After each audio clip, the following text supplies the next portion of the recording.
Hello students, today we shall continue the chapter Pair of Linear Equations in Two Variables of class 10th Mathematics. This is part 3. In this video lesson, we are going to learn the behavior of lines representing a pair of linear equations in two variables and the existence of their solutions. तो इसमें हम पिछले video session में आपने ये सीखा कि linear equations in two variables is represented by a straight line, और यदि पेयर ऑफ लीनियर इक्वेशंस है तो दो स्ट्रेट लाइंस होगी। तो उन दो स्ट्रेट लाइंस का जो बिहेवियर है वो किस तरह का होता है, यानी वो इंटरसेक्टिंग लाइंस है या पैरेलल डिस्टिंक्ट लाइंस है या दे आर आइडेंटिकल लाइंस। तो ये आज के इस वीडियो में हम सीखेंगे और फिर साथ ये देखेंगे कि जो पेयर ऑफ लीनियर इक्वेशंस है उनका जो सॉल्यूशन ग्राफिकली कहाँ होता है और उसका एग्जिस्टेंस होता है या नहीं होता है। तो चलिए आगे बढ़ते हैं। तो इसके लिए सबसे पहले हम एक एग्जाम्पल लेते हैं। एग्जाम्पल की मदद से जो है हम सीखेंगे कि जो पेयर ऑफ लीनियर इक्वेशंस है टू वेरिएबल, यदि मैं डिफरेंट एग्जाम्पल लेता हूँ तो हमारे पास सिचुएशंस किस तरह की होती है और हम जो है उनको जानेंगे कि उनका जो बिहेवियर है वो किस तरह का होता है। जैसे मान लीजिए मैं एग्जांपल लेता हूँ, एक दो लाइंस है यानी पेयर ऑफ इक्वेशंस है 3x + 4y = 20। ये तो मान लीजिए पहली लाइन की इक्वेशंस है, और दूसरी जो लाइन की इक्वेशंस है वो सपोज x - 2y = 0। तो ये pair of linear equations in two variables है, और इन दोनों को यदि हम ग्राफिकली रिप्रेजेंट करें तो there will be two lines. तो हम पहले देखते हैं कि वो लाइंस किस तरह की आएगी। तो सबसे पहले हम इक्वेशन 1 को सॉल्व करते हैं। इक्वेशन 1 जो है इसको हम सॉल्व करते हैं। तो इसको या तो x या y के लिए सॉल्व कर लेते हैं। सपोज मैं इसको x के लिए सॉल्व करता हूँ, तो यहाँ इसको लिखेंगे 3x = 20 - 4y, और फिर इसके बाद x = हो गया 20 - 4y / 3। तो ये हमारे पास इस तरह से इसका जो है इसको हमने x के लिए सोल्व कर लिया इन टर्म्स ऑफ y। तो इस तरह से करने का फायदा ये रहा कि हम अगर यदि y की डिफरेंट वैल्यू रखते हैं तो x की डिफरेंट वैल्यू आएगी। सपोज y = 1 रखता हूँ तो ये आएगा 20 - 4 यानी कि 16 / 3। तो 16 / 3 जो है वो पूरा कैलकुलेट नहीं हो पाएगा।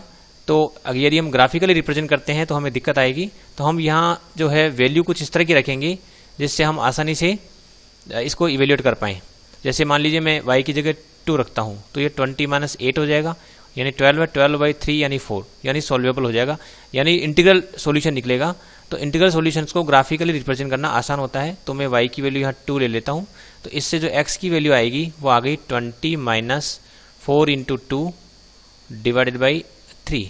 और इसको हम फर्दर सॉल्व करते हैं तो ये आता है 20 - 8 / 3 यानी 12 / 3 = 4। इसी तरह से जो y की हम डिफरेंट वैल्यू रखते हैं, सपोज y की वैल्यू मैं 5 रख देता हूँ, तो जो x की वैल्यू है वो आ जाएगी 20 - 4 × 5 / 3, और it will be equal to 20 - 20 यानी 0/3, और ये हो जाएगा 0। इसी तरह से y की और भी वैल्यू रख सकते हैं। सपोज मैं y की वैल्यू रख देता हूँ 8 रख देता हूँ, तो जो x की जो वैल्यू है वो आ जाएगी 20 - 8 × 4 = 32 / 3। तो 20 - 32 यानी -12 / 3 यानी कि आ गया -4। तो इस तरह से हमें x की डिफरेंट वैल्यू के लिए y की डिफरेंट वैल्यू हमें मिल रही है। और यदि हम इसको टेबुलर फॉर्म में लिखें तो इस तरह से आएगी x, और यहाँ जो y है वो है हमारे पास यहाँ पर एक्चुअली टेबुलर फॉर्म में हम लिख देते हैं। तो ये स्थिति है x और y की वैल्यू डिफरेंट वैल्यू क्या क्या आ रही है। देखिए x की वैल्यू जब 4 है तो ऐसी स्थिति में y की वैल्यू यहाँ 2 है, और जब x की वैल्यू 0 है तो उस समय y की वैल्यू 5 है। और यदि x की वैल्यू हम लेते हैं -4 तो y की वैल्यू है 8 है। ये हम वापस यहाँ चेक कर लेते हैं। x की वैल्यू यदि 4 रखते हैं तो 4 × 3 = 12, और यहाँ हो रहा है 8, 12 + 8 यानी 20, ठीक है। और यहाँ भी ये 0.5 भी सेटिस्फाई कर रहा है, -4 और ये 8 भी सेटिस्फाई कर रहा है। तो इस तरह से ये हमने इसके सॉल्यूशंस फाइंड आउट कर ये कुछ एक्स और वाई की वैल्यू हमने ढूंढ ली है, तो ये इसके एक्चुअली सॉल्यूशन है। इस पर्टिकुलर इक्वेशन फर्स्ट इक्वेशन के सॉल्यूशन है ये 4 और 3, x equal to 4 y equal to 2 is a solution of this first equation. Similarly x equal to 0 y equal to 5 is also a solution of this equation, और x equal to -4 और y equal to 8 is a solution of this equation. इस तरह से है, तो इनके solutions है। यदि हम इन सभी को एक कोऑर्डिनेट की फॉर्म में ले लेते हैं, जैसे 4,2 और दूसरा पॉइंट ले लेते हैं हम 0,5 और तीसरा ले लेते हैं -4,8, तो ये हमारे पास कुछ पॉइंट्स आ गए हैं, इस फॉर्मेट में है। तो इस फॉर्मेट में यदि हम पॉइंट ले लेते हैं तो ये 3 पॉइंट्स है। इन पॉइंट्स को यदि हम ग्राफिकली प्लॉट करते हैं तो हम देखेंगे कि एक स्ट्रेट लाइन हमें मिलेगी, तो ये हम प्लॉट करेंगे। लेकिन उसके पहले जो है हम सेकेंड इक्वेशन को सॉल्व कर लेते हैं। सेकेंड इक्वेशन हमारे पास है x - 2y is equal to 0। तो x इसको मैं ले लेता हूँ, x - 2y is equal to 0। इसको सॉल्व कर लेते हैं, ये इक्वेशन नंबर सेकंड थी। तो इसको हम x के लिए सॉल्व करें तो ये हो जाएगा x is equal to 2y, और अब हम y की डिफरेंट वैल्यू रखते हैं। सपोज y की वैल्यू 1 रखी तो x इज इक्वल टू आ जाएगा x is equal to 2 into 1 यानी कि 2 आ जाएगा।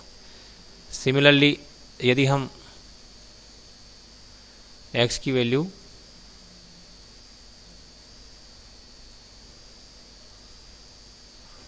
यहाँ हो गया x इज इक्वल टू 2 हो गया। Similarly y is equal to यदि हम 2 ले लेते हैं तो x इज इक्वल टू आ जाएगा 2 इंटू 2 यानी कि 4। Similarly y is equal to 3। तो इस तरह से हम, हालांकि हमें केवल स्ट्रेट लाइन ड्रॉ करने के लिए 2 पॉइंट भी लेते हैं तो सफिशिएंट है, लेकिन ज़्यादा लेने से थोड़ी गलती होने की संभावना कम रहती है। तो यहाँ पर हम x की डिफरेंट वैल्यू के लिए y की कम से कम 3 वैल्यू ज़रूर लें। तो x की वैल्यू 2, तो यहाँ पर y की वैल्यू आ रही है 1। x की वैल्यू जब 4 तो उस समय y की वैल्यू है 2, और जब y की वैल्यू 3 उस समय x की वैल्यू आ रही है 6। तो इस तरह से एटलीस्ट 3 पॉइंट्स हमने ढूंढ लिए हैं। तो x और y का जो कॉम्बिनेशन है किस तरह के मिले हैं, एक तो 2,1 और एक हो गया 4,2, तीसरा हो गया 6,3। तो ये जो 3 पॉइंट्स हमारे पास है 2,1 और 4,2 और 6,3, तो इनको जो है यदि हम ग्राफ में प्लॉट करें तो देखते हैं किस तरह की लाइन हमें ऑब्टेन होती है। 2,1, 4,2 और 6,3। सिमिलरली जो दूसरी थी उसकी भी हम नोट कर लेते हैं। उसके जो पॉइंट है वो है 4,2 और है 0,5 और है -4,8। ये इक्वेशन जो लाइन इक्वेशन 1 थी उसके कोरस्पॉन्डिंग पॉइंट्स है, और जो इक्वेशन 2 जो हमारे पास है उसके जो पॉइंट्स है वो है हमारे पास 2,1, 4,2 और 6,3। अब हम जो है इनको ग्राफिकली रिप्रेजेंट करेंगे, और ग्राफिकली रिप्रेजेंट करने के लिए हम चलते हैं जियोजेब्रा इंटरफेस की तरफ। तो जियोजेब्रा इंटरफेस पर हम देखेंगे कि ये किस तरह से इनको हम रिप्रेजेंट कर सकते हैं। तो ये जो पॉइंट्स है इन पॉइंट्स को मैं यहाँ पर इस इंटरफेस में लिख रहा हूँ। सबसे पहले जो इक्वेशन 1 थी उसके जो पॉइंट्स हमारे पास वो पॉइंट्स है, एक तो है 4,2 एक पॉइंट है। तो ये पॉइंट मैंने यहाँ पर हाईलाइट किया है। ये देखिए ये जो पॉइंट है ये है 4,2, और अनदर पॉइंट इज 0,5। तो 0,5 पॉइंट में यहाँ पर लोकेट करता हूँ। तो ये 0,5 ये दूसरा मैंने पॉइंट लोकेट किया है, दिस इज 0,5। तो 0,5 पॉइंट हो गया, और ये पॉइंट भी हो गया 4,2। यदि हम इन दोनों पॉइंट्स को ज्वाइन करते हुए एक लाइन ड्रॉ करें तो definitely line can be drawn. लेकिन हम एक और पॉइंट ले लेते हैं ताकि ये पता लगे कि हम जो कैलकुलेशंस कर रहे हैं वो सही है या नहीं है, क्योंकि तीसरा पॉइंट इनकी सीध में होना चाहिए। Because all the points which we have calculated through solving the equation, all the points must be along a straight line. तो ये तीसरा पॉइंट भी हम लोकेट कर लेते हैं। तीसरा पॉइंट था हमारा -4,8, तो इसको भी लोकेट कर लेते हैं -4,8। तो ये तीसरा पॉइंट भी यहाँ लोकेट किया है। ये -4,8 जो पॉइंट है थोड़ा सा इस तरफ होगा कहीं ना कहीं, ये यहाँ पर है, ये दिख रहा है आपको। ये जो है तीसरा पॉइंट है, देखिए -4,8। और हम यहाँ देख रहे हैं कि ये जो तीनों पॉइंट है C, B और A, all the 3 points are appearing in straight line. तो ज्वाइन करके देखते हैं क्या स्थिति आती है। तो हम इनको ज्वाइन करते हुए एक लाइन ड्रॉ करते हैं। तो ये पॉइंट है, और देखिए 2 पॉइंट से पास होती हुई लाइन जब ड्रॉ कर रहे हैं तो डेफिनेटली जो ये जो लाइन है वो तीसरे पॉइंट से भी पास हो रही है। और यहाँ हम इस लाइन की इक्वेशंस यहाँ देखें तो हम देख रहे हैं इसकी लाइन की इक्वेशंस है 3x + 4y = 20, 3x + 4y = 20, जो ये शो कर रहा है कि जो लाइन है, लाइन की जो इक्वेशंस है वो वही है जो हमारी थी ओरिजिनली जो थी। हमने केवल पॉइंट्स को प्लॉट किया और लाइन की इक्वेशंस भी हमें मिल रही है। तो this line is actually representation of the first equation. अब हम सेकेंड इक्वेशंस को रिप्रेजेंट करेंगे। तो सेकेंड इक्वेशंस के जो पॉइंट्स है वो है 4,2। तो यहाँ ले लेते हैं 4,2, एक तो पॉइंट हो गया ये 4,2। तो 4,2 is the point which is same as the point A. Actually this point A and D both are same. A and D both are same. तो ये दूसरा पॉइंट जो हमने अभी लिखा है, ये वाला पॉइंट 4,2, ये उसी लाइन पर भी है। और एक और लेते हैं 0, ये दूसरा पॉइंट लेते हैं 2,1 है, 2,1 ले लेते हैं 2,1। तो हम देखते हैं 2,1, यहाँ पर एक पॉइंट मिल रहा है 2,1 हमें। और तीसरा पॉइंट ले लेते हैं 6,3। तो तीसरा पॉइंट हो गया 6,3। तो ये 3 पॉइंट हमें मिल रहे हैं। देखिए यहाँ पर इसको थोड़ा मिनिमाइज कर लेते हैं। ये 3 पॉइंट हमें मिल रहे हैं, ये 3 पॉइंट है। एक तो हो गया ये पॉइंट जो 2,1 है, दूसरा पॉइंट है 4,2 है, और तीसरा पॉइंट है 6,3। अब इन तीनों पॉइंट्स को ज्वाइन करते हुए लाइन बनाते हैं। पहले 2 पॉइंट से को ज्वाइन करते हुए लाइन बनाएंगे तो definitely it is also passing through the third point. तो this is the second line. तो हम यहाँ देख रहे हैं कि यदि इन दोनों इक्वेशंस को, और सेकेंड लाइन हम देख सकते हैं कौन सी है, देखिए -x + 2y = 0, और this line is actually passing through E and D। तो ये जो लाइन है इसकी इक्वेशन वही है जो कि हमारी ओरिजिनली थी, हमने केवल पॉइंट्स को प्लॉट किया है। तो यहाँ जो पॉइंट्स है हमारे पास, ये तीनों पॉइंट्स यदि हम ज्वाइन कर रहे हैं तो वो एक स्ट्रेट लाइन बन रही है, और इधर भी जो एक स्ट्रेट लाइन बन रही है। तो यहाँ पर हम समझ सकते हैं कि यहाँ जो है ये जो पहली लाइन है, ये जो लाइन थी पहली वाली लाइन, दिस लाइन, तो ये जो लाइन है ये तो हमारी थी 3x + 4y = 20। और ये जो लाइन थी, ये लाइन हमारे पास है x - 2y = 0। तो ये जो दोनों लाइंस है, इन दोनों को हम रिप्रेजेंट कर रहे हैं। तो हमारे पास दो ये इंटरसेक्टिंग लाइंस मिल रही है, और both the lines are intersecting at this point A और D। A and D both are same. Actually this D point is 4,2 and A point is also 4,2. So common point of intersection is here. और हम समझ सकते हैं, हम जानते हैं, पिछले वीडियो में मैंने आपको बताया था कि किसी भी लाइन पर जो पॉइंट होता है that is corresponding to a solution of the line, solution of the equation.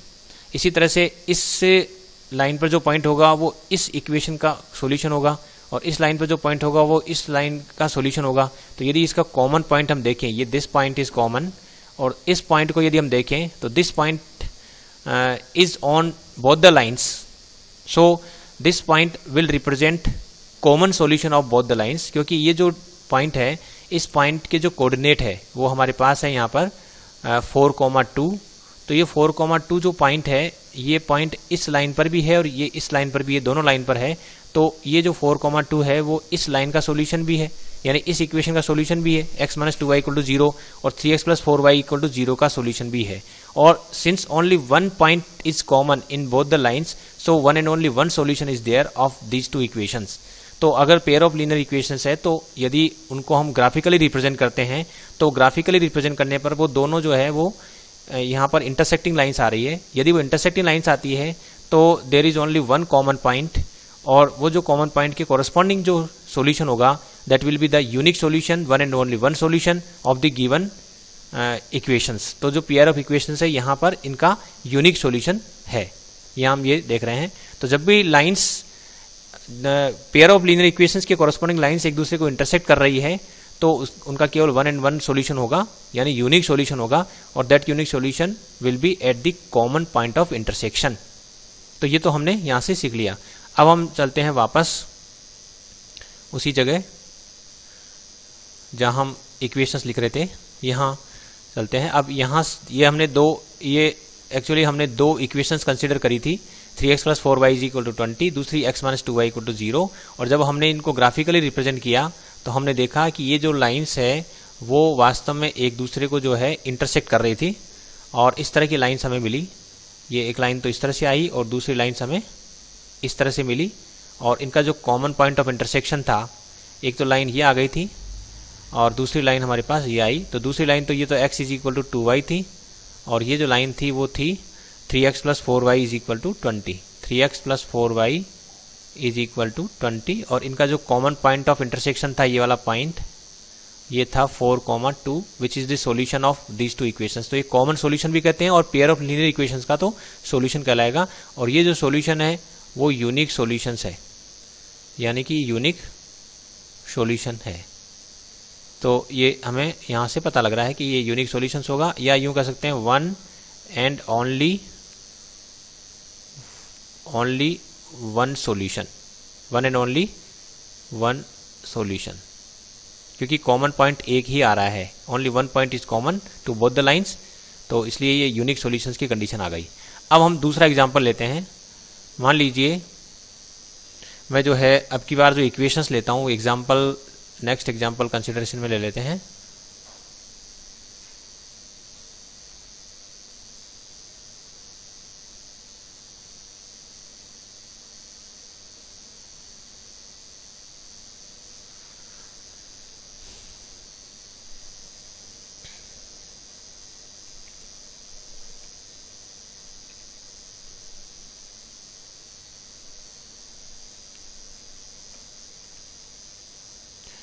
तो एक दूसरा एग्जांपल हम कंसिडरेशन में ले लेते हैं।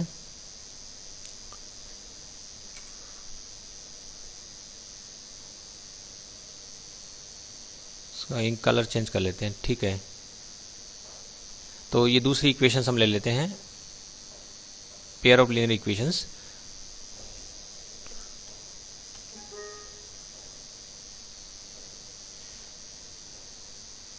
ठीक है, तो ये इक्वेशंस हमने ली है, ले लेते हैं। देखिए इक्वेशंस लेते हैं, 2x + 3y = 9, और जो दूसरी इक्वेशंस ले लेते हैं 4x + 6y = 18। अब हम जो है इन दोनों इक्वेशंस को ग्राफिकली रिप्रेजेंट करेंगे। इसके लिए पहले इक्वेशंस को हम सॉल्व कर लेते हैं। तो इसको अब की बार में इक्वेशन 1 जो है उसको जो है सोल्व कर लेता हूं, और इसको जो है y के रिस्पेक्ट में सोल्व करते हैं, यानी y के लिए सोल्व करते हैं। 3y = 9 - 2x, तो y आ गया, y = 9 - 2x / 3। और अब हम x की डिफरेंट वैल्यू रखते हैं और y की डिफरेंट वैल्यू ऑब्टेन करते हैं। सपोज x की वैल्यू मैं ले लेता हूँ, 1 लेने से होगा नहीं, 2 3 ले लेते हैं, तो इसकी वैल्यू ले लेते हैं हम 3। तो x की वैल्यू 3 लेते हैं तो y की वैल्यू आ जाएगी 9 - 6 / 3, क्योंकि यहाँ 3 रखते ही 2 3 = 6, तो 9 - 6, 3/3 तो 1 हो गया।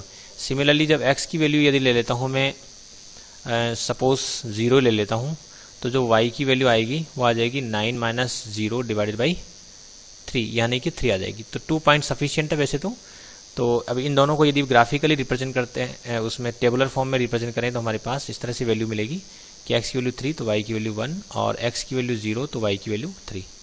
पक्का इंश्योर करना चाहते हैं तो x की एक और वैल्यू ले सकते हैं। तो x की जो है और अगर वैल्यू लेते हैं, सपोज मैं x की वैल्यू कुछ और ले लेता हूँ, जैसे यहाँ डायरेक्टली ले लेता हूँ कि x की वैल्यू सपोज मैंने ले ली 6 ले लेता हूँ। तो जैसे ही 6 लूँगा तो ये 6 2 = 12, तो 9 - 12 यानी -3/3 यानी -1, तो ये वैल्यू हमें मिलेगी। तो इस तरह से जो है इसको हमने सॉल्व कर लिया है कुछ अलग अलग वैल्यूज़ के लिए। तो अब हमारे पास जो पॉइंट्स है x, y, वो पॉइंट्स कौन सी हो गई, एक हो गया 3, 1, दूसरा हो गया 0, 3, और तीसरा पॉइंट हो गया 6, -1। ये 3 पॉइंट हमें मिल रहे हैं। अब इन तीनों पॉइंट्स को हम ग्राफिकली प्लॉट करेंगे। उसके पहले इक्वेशन 2 को भी हम यहाँ सोल्व कर लेते हैं। तो यही हमारे पास जगह है, तो यहाँ इक्वेशन 2 को भी हम सोल्व कर लेते हैं। तो इक्वेशन 2 को यदि हम सोल्व करते हैं y के लिए, तो ये हो जाएगा 6y = 18 - 4x, और ये y = हो जाएगा 18 - 4x / 6। अब मैं x की जो डिफरेंट वैल्यू रखता हूँ, सपोज x की वैल्यू 0 रखता हूँ, तो y विल बी = 18/6 यानी कि 3 आ गया।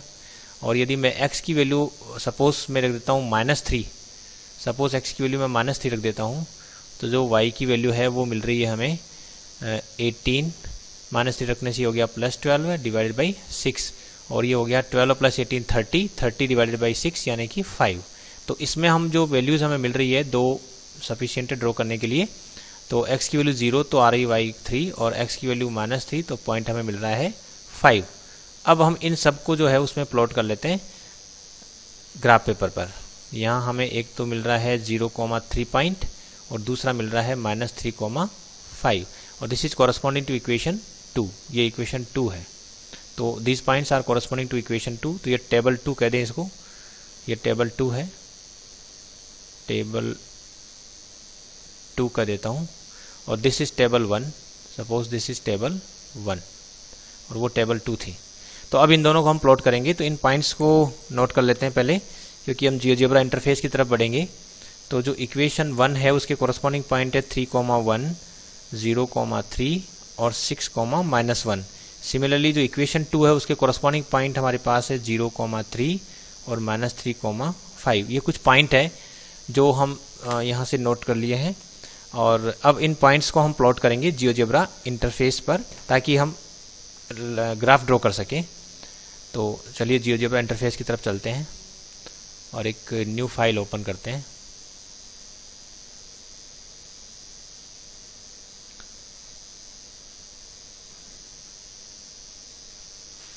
और इसमें जो है हम फॉन्ट साइज बढ़ा लेते हैं 32, और साथ ही जो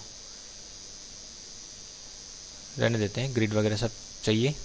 चलिए अब हमें जो पॉइंट्स है वो है इक्वेशन 1 के कॉरस्पॉन्डिंग जो पॉइंट है वो है 3,1। तो ये हो गया 3,1, एक पॉइंट तो ये मिल गया। दूसरा पॉइंट है 0,3, तो ये हो गया 0,3, दूसरा पॉइंट हो गया। तीसरा पॉइंट है 6,-1, तो ये हो गया 6,-1, दिस इज थर्ड पॉइंट। ये 3 पॉइंट आप देख रहे हैं, एक तो पॉइंट हो गया ये 0,3, दूसरे एक पॉइंट हो गया यहाँ पर जो है 3,1 और तीसरा पॉइंट है 6,-1। अब इन तीनों पॉइंट से पास करते हुए यदि हम एक रूलर की मदद से हम लाइन ड्रॉ कर सकते हैं। तो ये लाइन हमने ड्रॉ करी, एक लाइन तो ये आ गई हमारे पास, ठीक है। और अब हम जो है जो सेकेंड इक्वेशंस के कॉरस्पॉन्डिंग पॉइंट थे वो थे, एक तो था 0,3, द सेम पॉइंट, ये सेम पॉइंट है, ये वही पॉइंट है जो कि बी पॉइंट और डी पॉइंट, ये जो नया पॉइंट आया है और जो पुराना पॉइंट है ये डी पॉइंट भी 0,3 है, पहले जो पॉइंट था वो भी 0,3 है, तो दोनों सेम ही है। दूसरा जो पॉइंट है वो है -3,5, तो ये -3,5 को मैं यहाँ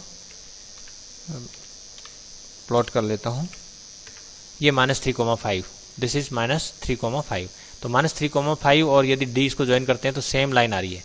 तो हमें जो दो इक्वेशंस है यहाँ पर, उन दोनों इक्वेशंस को यदि हम देखते हैं तो हम पा रहे हैं कि ये जो लाइन थी जो ABC तीनों से पास हो रही थी, ABC तीनों से पास होने वाली लाइन थी, वो लाइन थी हमारे पास 2x + 3y = 9, यानी कि 2x + 3y = 9। और जो दूसरी लाइन हम देख रहे हैं ये जो D और E पॉइंट से पास हो रही है, जो कि हमारे पास ये D पॉइंट नया पॉइंट था, ये था 0,3 और एक पॉइंट था ये वाला जो हमारे पास था -3,5। तो ये जो दूसरी लाइन आ रही है ये वाली, दिस लाइन 4x + 6y = 18।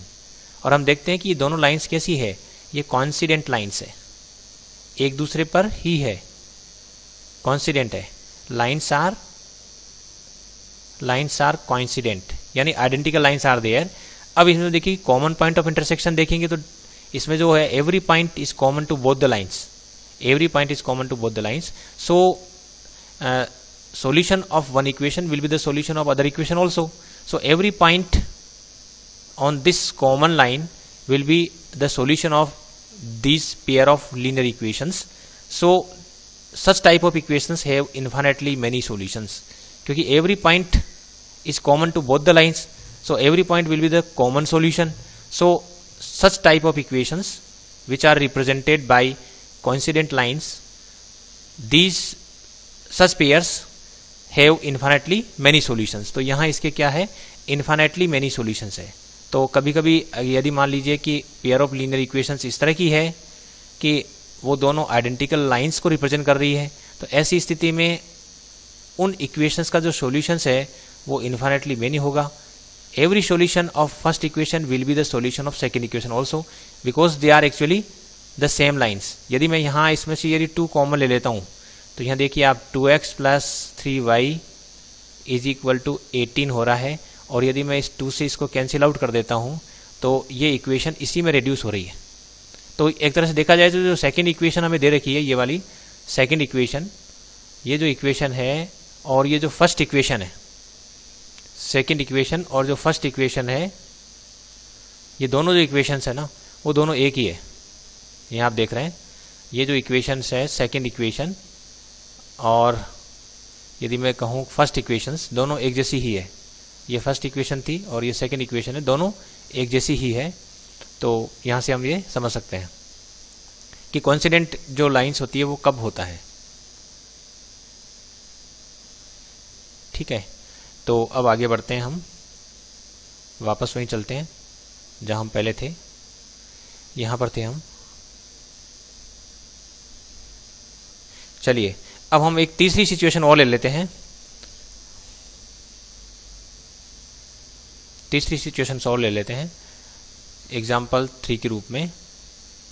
उसमें हम इक्वेशंस ले रहे हैं. सपोज एक ले लेता हूँ x plus 2y minus 4 is equal to 0, और जो दूसरी इक्वेशन है वो है 2x plus 4y minus 12 is equal to 0. ये दो इक्वेशंस हमारे पास हैं और अब हम इनको ग्राफिकली रिप्रेजेंट करके देखते हैं कि किस तरह की स्थिति सामने आती है. तो जो इक्वेशन 1 है इसको हम सोल्व करते हैं. तो इसको हम x के लिए सोल्व कर लेते हैं. तो x इज इक्वल टू हो गया 4 माइनस 2y, और यदि हम इसमें y की डिफरेंट वैल्यू रखते जाते हैं तो x की डिफरेंट वैल्यू आएगी. तो अब इसको मेंटली कर लेते हैं. जैसे मान लीजिए मैं यहाँ कुछ वैल्यू रखता हूँ, जैसे y की वैल्यू मैंने रख दी 0. यहाँ y की वैल्यू 0 पुट करेंगे तो 2 इंटू 0 0, तो 4 माइनस 0 4, तो ये 4 आ जाएगा. y की वैल्यू 1 रख रहे हैं, यहाँ पर y की वैल्यू 1 रखते हैं तो ये 4 माइनस 2, 4 माइनस 2 2 हो जाएगा. सिमिलरली y की वैल्यू 2 रखेंगे तो यहाँ x की वैल्यू ये y2 रखें, 2 टू जा 4, 4 माइनस 4 0, तो ये हमारे पास कुछ पॉइंट्स आएंगे. तो ये पॉइंट आ गए हमारे पास, इसमें आ गए 4, 0, 2, 1, 0, 2. सिमिलरली जो इक्वेशन 2 है उसको सॉल्व करते हैं. तो इक्वेशन 2 है उसको सॉल्व करते हैं. तो इक्वेशन 2 है, इसको भी हम x के लिए सॉल्व कर लेते हैं. तो ये 2x will be equal to 12 minus 4y, और x will be equal to 12 minus 4y divided by 2. और इसको यदि हम सॉल्व कर लेते हैं फर्दर तो ये 2 से डिवाइड करें इसको तो 2 6 12, और ये हो गया 2y. या यूँ भी कह सकते हैं कि इसमें से मैं यदि 2 कॉमन ले लेता हूँ तो ये 6 माइनस 2y डिवाइडेड बाई 2 है, और फिर ये जो 2 है उससे जो 2 है दोनों कैंसिल आउट हो रहा है. तो इस तरह से जो है हम यहाँ तक पहुँच जाते हैं 6 माइनस 2y. अब ये x is equal to 6 minus 2y आ गया है. तो अब हम इसमें भी वही पहले की तरह ही जो है हम x और y की वैल्यू ले सकते हैं. तो इसमें सपोज मैं y की वैल्यू रख देता हूँ 0 रखता हूँ, तो यहाँ पर जो x की वैल्यू आ जाएगी 6. जब y की वैल्यू रख देता हूँ सपोज 2 रख देते हैं तो 2 टू जा 4, तो 6 माइनस 4 ये 2 हो जाएगा. और यहाँ सपोज मैं 4 रख देता हूँ, 4 टू जा 8, तो 6 माइनस 8 तो माइनस 2 आ जाएगा. तो इसमें हमारे पास जो डिफरेंट वैल्यूज़ आ रही है या डिफरेंट पॉइंट्स आ रहे हैं वो आ रहे हैं. एक तो हो गया 6, 0, दूसरा पॉइंट आ रहा है 2, 2, और तीसरा जो पॉइंट आ रहा है वो है माइनस 2, 4. तो इस तरह से हमें इसमें भी कुछ पॉइंट्स मिल रहे हैं. अब इन पॉइंट्स को हम नोट कर लेते हैं ताकि हम जब जियोजेब्रा इंटरफेस पर जाएं और इनको रिप्रेजेंट करें तो हमें आसानी रहे. तो जो पहली इक्वेशन है इसके कॉरस्पॉन्डिंग जो पॉइंट है आप देख रहे हैं यहाँ पर, एक तो 4, 0 है, 2, 1 है, और एक 0, 2 है.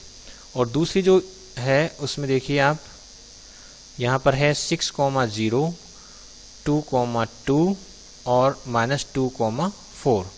ये तो पहली इक्वेशन थी. 4, 0, 2, 1 और 0, 2 दिख रहा है. इसी तरह से 6, 0, 2, 2 और माइनस 2, 4 ये सेकेंड इक्वेशन के कॉरस्पॉन्डिंग पॉइंट्स है.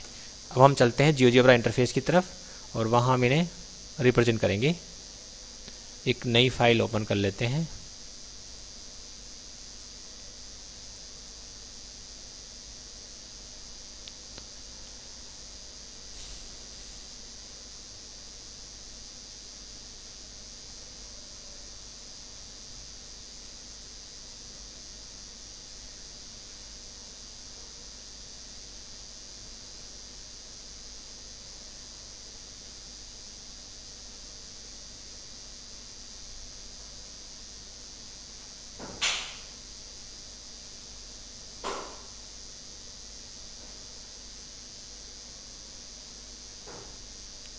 ये हमारे पास इंटरफेस आया है और इस इंटरफेस पर हम जो है सबसे पहले तो जो फॉन्ट साइज है वो इंक्रीज कर लेते हैं ताकि अच्छी तरह से हम इसको व्यू कर सकें।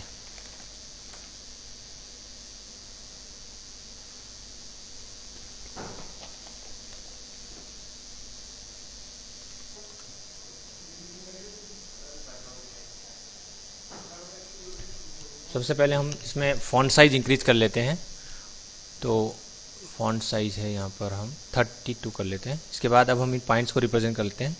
ये जो पहली इक्वेशन के कॉरस्पॉन्डिंग पॉइंट्स थे वो है हमारे पास, एक तो है 4,0 4,0, this is the first point 4,0। फिर सेकंड पॉइंट है 2,1, सेकंड पॉइंट हम ले लेते हैं 2,1, this is our second point 2,1. then third point is 0,2, 0,2, this is our third point 0,2. अब इन तीनों पॉइंट से पास होती हुई हम लाइन ड्रॉ कर सकते हैं। This is the line which is passing through the 3 points. तो this is the line corresponding to first equation. Now we plot points corresponding to second line. तो इसमें एक पॉइंट तो है 6,0, 6,0, this is point 6,0, this is 6,0। और एक दूसरा point लेते हैं 2,2, ये है 2,2, तो ये 2,2 पॉइंट है, दिस इज 2,2। और एक तीसरा पॉइंट है -2,4, तो हम लेते हैं -2,4, तो दिस इज थर्ड पॉइंट -2,4। अब इन तीनों पॉइंट से, एक तो ये -2,4, दूसरा 2,2 और तीसरा 6,0, इन तीनों पॉइंट से पास होते हुए हम एक लाइन ड्रॉ करते हैं। We draw a line which is passing through the 3 points. ये तीनों पॉइंट से पास होते हुए हम एक लाइन ड्रॉ करते हैं। तो हम देख रहे हैं कि these 2 lines are actually parallel lines, they are not intersecting each other. The 2 lines are parallel to each other and they are not intersecting each other. यहाँ पर हम देख रहे हैं ये जो पहली लाइन थी ये वाली, एक तो ये लाइन है which is represented by the equation. इनकी जो पहली लाइन की जो इक्वेशंस थी वो थी x + 2y - 4 = 0। और ये जो सेकेंड लाइन है इसकी जो इक्वेशन है वो है 2x + 4y - 12 = 0। तो ये दोनों लाइंस जो है दिख रही है यहाँ पर, इनमें कोई भी कॉमन पॉइंट ऑफ इंटरसेक्शन नहीं है और ये एक तरह से डिस्टिंक्ट पैरेलल लाइंस है। तो ऐसी सिचुएशन भी आ सकती है कि जो पेयर ऑफ लीनियर इक्वेशंस है उनके कॉरस्पॉन्डिंग जो लाइंस है they are distinct parallel lines. और जब ऐसी स्थिति होती है there is no common point, so we say that there is no solution of such pair of linear equations. जिनके कॉरस्पॉन्डिंग जो लाइंस है they are distinct parallel lines, तो ऐसी स्थिति में नो सॉल्यूशंस होता है। तो ये भी हमने जान लिया है कि ऐसी स्थिति भी आ सकती है। चलिए अब हम वापस वहीं चलते हैं, हम यहाँ पर थे और अब हम आगे बढ़ते हैं।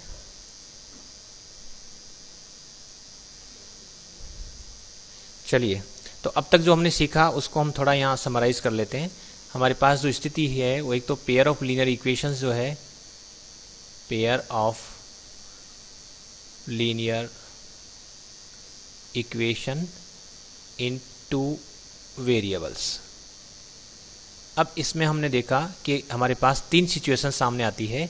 एक तो ऐसा हो सकता है कि जब हम इनको ग्राफिकली रिप्रेजेंट कर रहे हैं, ग्राफिकली यदि हम रिप्रेजेंट करते हैं, ये है ग्राफिकल रिप्रेजेंटेशन। यदि हम in pair of linear equations in 2 variables को ग्राफिकली रिप्रेजेंट करते हैं तो हमारे पास किस तरह की सिचुएशंस आती है।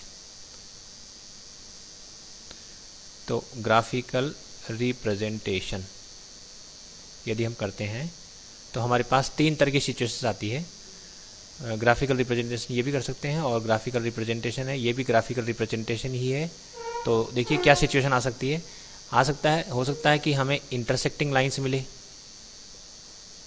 इंटरसेक्टिंग लाइंस, या हो सकता है कि जो लाइंस है वो कोइंसिडेंट लाइंस हो, कोइंसिडेंट लाइंस हो, या हो सकता है कि वो पैरेलल डिस्टिंक्ट लाइंस हो, पैरेलल डिस्टिंक्ट लाइंस। ये तीन कंडीशंस हमारे सामने आ सकती है। यदि वो इंटरसेक्टिंग लाइंस है तो डेफिनेटली जो है यूनिक सॉल्यूशंस होगा, और जो कॉमन पॉइंट ऑफ इंटरसेक्शन है that will represent the unique solution, यानी 1 and 1 सॉल्यूशन होगा। और अगर कोइंसिडेंट लाइंस है तो ऐसी स्थिति में वो इन्फाइनाइटली मैनी सॉल्यूशंस होगा, इन्फाइनाइटली मैनी सॉल्यूशंस।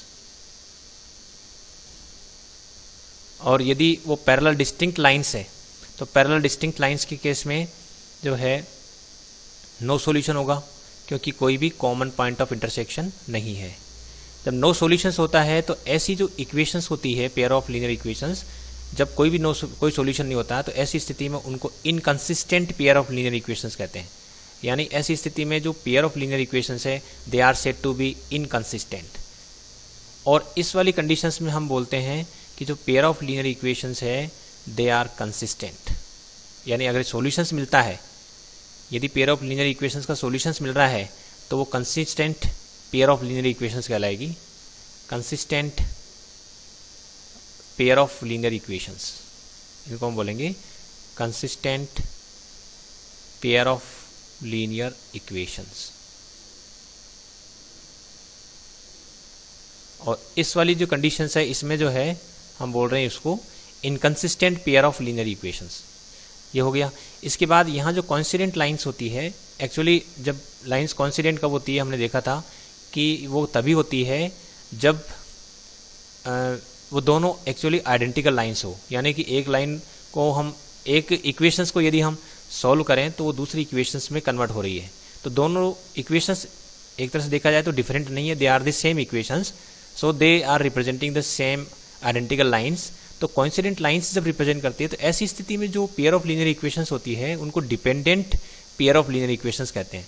यानी ये जो कंडीशंस होती है कोइंसिडेंट लाइंस वाली, इस कंडीशंस में हम एक और बात कहेंगे, और वो ये कहेंगे कि ये जो इक्वेशंस है इसके कोरस्पॉन्डिंग, इस वाली कंडीशंस के कोरस्पॉन्डिंग जो कोइंसिडेंट लाइंस के कोरस्पॉन्डिंग जो सिचुएशंस है उसको बोलेंगे कि ये सिचुएशन जब आ रही है तो उस समय जो पेयर ऑफ लीनियर इक्वेशंस है they are said to be dependent pair of linear equations. ये dependent pair of linear equations कहलाएगी। तो यहाँ हमने कुछ चीज़ें सीखी है। एक तो ये है कि dependent pair of linear equations कब होती है, यदि मान लीजिए कि उन इक्वेशंस के कोरस्पॉन्डिंग जो लाइन्स है they are coincident lines, then the equations are said to be dependent. और if they are intersecting lines then they will represent unique solution, or when they are coincident lines then they are representing infinitely many solutions, or whenever there is solution of pair of linear equations then the equations are said to be consistent, or if pair of linear equations represents parallel distinct lines then there is no common point of intersection, so there will be no solution। और जब कोई solution नहीं होता तो ऐसी स्थिति में हम कहते हैं inconsistent pair of linear equations. तो वो inconsistent pair of linear equations कहलाती है। अब इन्हीं को हम जो है वर्बल फॉर्म में इस तरह से भी समझ सकते हैं। ये जो लिखा हुआ है देखिए, द लाइन्स में intersect in a single point. ऐसा हो सकता है कि जो पेयर ऑफ लीनियर इक्वेशंस है इन टू वेरिएबल्स, यदि हम उनको ग्राफिकली रिप्रेजेंट करें तो जो लाइंस बन रही है दे में intersect in a single point, एक पॉइंट पर इंटरसेक्ट कर सकती है। In this case the pair of linear equations has a unique solution. तो ऐसी स्थिति में यूनिक सॉल्यूशंस होगा। और यदि वो यूनिक सॉल्यूशंस है, यदि मान लीजिए सॉल्यूशंस यूनिक है, यूनिक सॉल्यूशंस है, तो ऐसी स्थिति में हम बोलेंगे कि जो कंसिस्टेंट है, क्योंकि जब भी सॉल्यूशन होता है तो कंसिस्टेंट पेयर ऑफ इक्वेशंस हम कहते हैं, और इस कंडीशंस में यूनिक सॉल्यूशंस हो जाएगा। सेकंड कंडीशन और देखिए, इसमें द लाइंस में बी पैरेलल। ऐसा हो सकता है कि लाइंस क्या हो, पैरेलल हो, लेकिन ये पैरेलल डिस्टिंक्ट लाइंस है, पैरेलल डिस्टिंक्ट लाइंस है। तो ऐसी स्थिति में नो सॉल्यूशन होगा। नो सॉल्यूशन जब है तो उसको इनकंसिस्टेंट पेयर ऑफ इक्वेशंस करें। जब भी सॉल्यूशन नहीं मिलता तो हम उसे इनकंसिस्टेंट कहेंगे। तीसरी कंडीशन चेक करते हैं। तीसरी कंडीशन कहती है कि द लाइंस में बी कॉन्सिडेंट। लाइंस जो है वो कॉन्सिडेंट हो सकती है। कॉन्सिडेंट का मतलब हो गया कि दोनों लाइंस एक्चुअली आइडेंटिकल है, they are representing the same lines. इसका मतलब है कि एक्चुअली इक्वेशंस आर आइडेंटिकल, जब इक्वेशंस आइडेंटिकल होती है तो वो डिपेंडेंट हो गई, तो डिपेंडेंट पेयर ऑफ इक्वेशंस है। और इस कंडीशंस में चूंकि वो लाइंस एक दूसरे के ऊपर ही है, they are coincident lines, so every point is common to both the lines, so infinitely many solutions are there of such type of equations, so infinitely many solutions will be there। और जब infinitely जब solution है तो उनको बोलेंगे consistent है, equations are consistent। जब भी solution होता है तो consistent pair of linear equations, और जब solution नहीं होता है तो inconsistent। अगर identical equations है या coincident lines को represent कर रही है तो उसे हम dependent pair of equations कहेंगे, और यदि मान लीजिए सॉल्यूशन नहीं है तो इनकंसिस्टेंट कहेंगे। सॉल्यूशन कब नहीं होगा? जब वो पैरेलल डिस्टिंक्ट लाइंस है। पैरेलल, ये जो पैरेलल है ये वास्तव में देखा जाए तो यहाँ पैरेलल डिस्टिंक्ट लाइंस है, पैरेलल डिस्टिंक्ट लाइंस यदि है, पैरेलल और डिस्टिंक्ट है, लाइंस यदि पैरेलल भी है और डिस्टिंक्ट भी है तो ऐसी स्थिति में हम उसे ऐसी स्थिति में कोई सॉल्यूशन नहीं होगा। तो आज की इस वीडियो में आपने जो पेयर ऑफ लीनियर इक्वेशंस के कॉरस्पॉन्डिंग जो इक्वेशंस के कॉरस्पॉन्डिंग जो लाइंस होती है उनका बिहेवियर आपने सीखा, और साथ में ये भी जाना कि जो ऐसी पेयर ऑफ लीनियर इक्वेशंस के जो सॉल्यूशन यदि एग्जिस्ट करता है तो वो किस तरह का सॉल्यूशन होगा, नो सॉल्यूशन होगा या इन्फिनिटली मेनी सॉल्यूशन होगा, या फिर जो है no solution infinitely many solutions, या one and only one solution यानी कि यूनिक सॉल्यूशन होगा। तो यह आज के इस वीडियो में आपने सीखा।